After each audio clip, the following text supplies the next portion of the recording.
In order to set up a home for your fruit flies, for your Drosophila, here's what you're going to need. Item 1, you're going to need a plastic vial in which you're going to place the food and water. You're going to need the food. So the food is a Drosophila medium. It's mostly potato flakes. You're going to need 1 scoop of that. Then you're going to need some water. Again, you're going to need 1 scoop of that water. And on top of your food with the water, you're going to place several drops of yeast. And finally, top it off with a sponge at the top. And then you'll be placing a label on your food, on your vial. Here's how to set up a home for your fruit flies. The first thing you need is an empty glass vial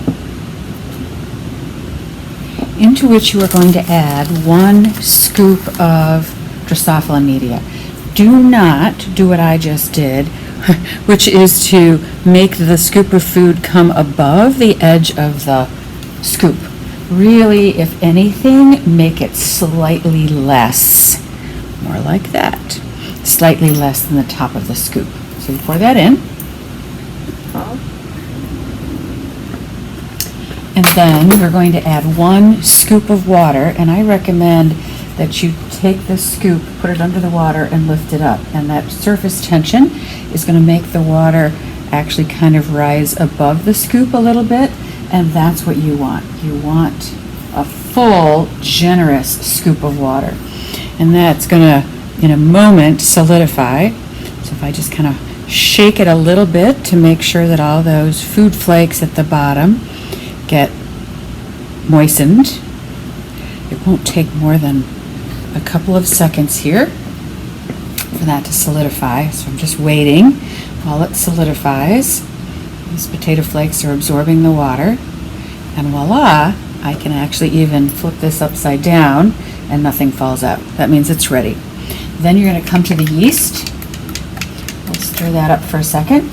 And then use a dropper to withdraw some yeast and add 1, 2, 3 drops of yeast to the top of your container.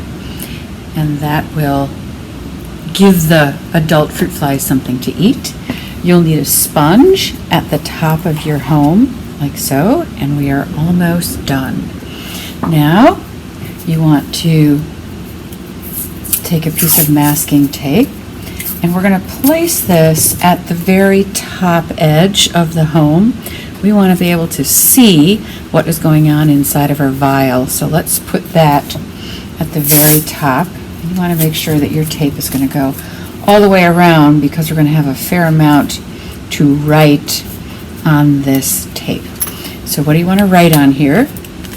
First of all, write your name.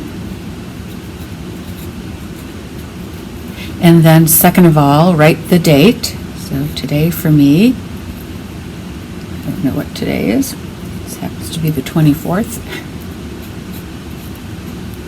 And then you're going to be writing what did the initial parents look like and what did the F1 flies look like. So for example, we might have had original parents who were white-eyed. So white's going to refer to eyes. And those were mated with some red-eyed males. So you can see the symbol for female and male. And then we're looking under the microscope today to determine what do the F1 flies look like. So we'll know what do those female F1 flies look like and what do the male F1 flies look like, and whatever they do look like, we'll write that into those spaces. So we're putting in here the F1 flies that resulted from those particular parents. And now your vial is ready to go, although we ought to do one last thing. When you look inside the vial, let's see if I can get you to see it. See how there's stuff stuck on the edge there? If we put sleeping flies in there, they're going to get caught in that muck. So take a piece of paper towel and I just kind of wind it around my finger like so, and then put it into the vial here and trying to wipe that wetness So now my edges look nice and clean, and I put sleeping flies on those edges. They're not going to end up sticky. So that house is ready for some flies.